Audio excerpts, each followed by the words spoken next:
राधे राधे भक्तों, आशा करती हूँ आप सब स्वस्थ होंगे, मस्त होंगे। आपका हार्दिक स्वागत है श्री माधवी जी सेवा में।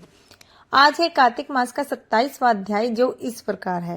कृष्ण नाम का आसरा, कृष्ण नाम का ध्यान। 27वां अध्याय अब लिखने लगा है महान। गणों ने कहा, विष्णुदास एक दिन भोजन तैयार करके भक्ति में तल्लीन था कि कोई उसका भोजन चुरा कर ले गया, लेकिन सायंकाल की आराधना हो सके और व्रत भंग न हो, इसलिए उसने उस दिन दोबारा भोजन तैयार नहीं किया।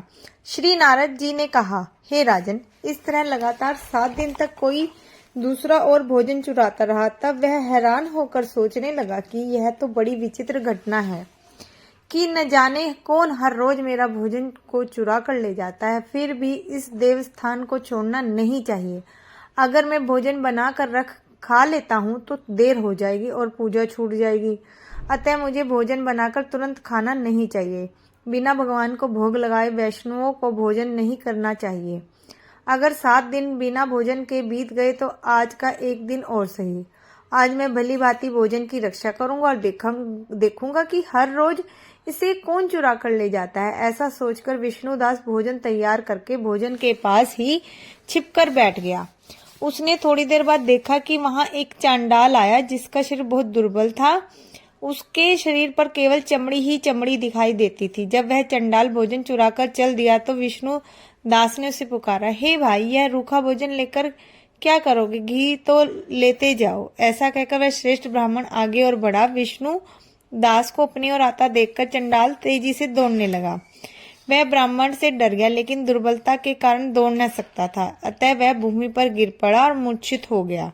चंडाल को मूर्छित देखकर विष्णुदास लपक कर उसके पास पहुंचा और अपने वस्त्र से उस पर हवा करने लगा। और इसके बाद उसने जो कुछ देखा, उसे देखकर वह आश्चर्यचकित रह गया। उसने देखा कि उसके सम्मुख शंख, चक्र, गदा, पद्म, पीतांबरधारी चतुर्भुजी रूप, अलसी के फूल के समान कांति वाले, वक्ष में कौस्तुभ माला से सुशोभित साक्षात श्री भगवान विष्णु खड़े हैं। भगवान का दर्शन करके सात्विक भाव से युक्त वह श्रेष्ठ ब्राह्मण उनकी स्तुति तथा ब्राह्मण कुछ न कर सका। वहीं पर सब इंद्र आदि देवता भी उपस्थित हो गए। गंधर्व तथा अप्सराएं आकर गीत करने लगी तथा नृत्य करने लगी। ब्राह्मण उन्हें प्रणाम करने के लिए ज्यों ही उतावला हुआ, त्यों ही वहां संपूर्ण देव, गंधर्व और अप्सराएं आ गई। विष्णु भगवान ने अपना स्वरूप ब्राह्मण को प्रकट कर उसका आलिंगन किया और दिव्य विमान में बैठाकर उसे बैकुंठ ले गए। दिव्य विमान में ब्राह्मण को विष्णु के साथ जाते हुए चोल राजा ने भी उसे देखा। उसने अपने गुरु आचार्य मुद्गल को कहा कि मैंने जो यज्ञादि किए हैं वे सब व्यर्थ हुए। जितनी दान दक्षिणा मैंने ब्राह्मणों को दी वो असफल हुई। विष्णु भगवान के दर्शन नहीं हुए। विष्णु दास ब्राह्मण ने केवल श्रद्धा से भक्ति की। उसके प्रभाव से विष्णु भगवान ने आकर उसको दर्शन दिए।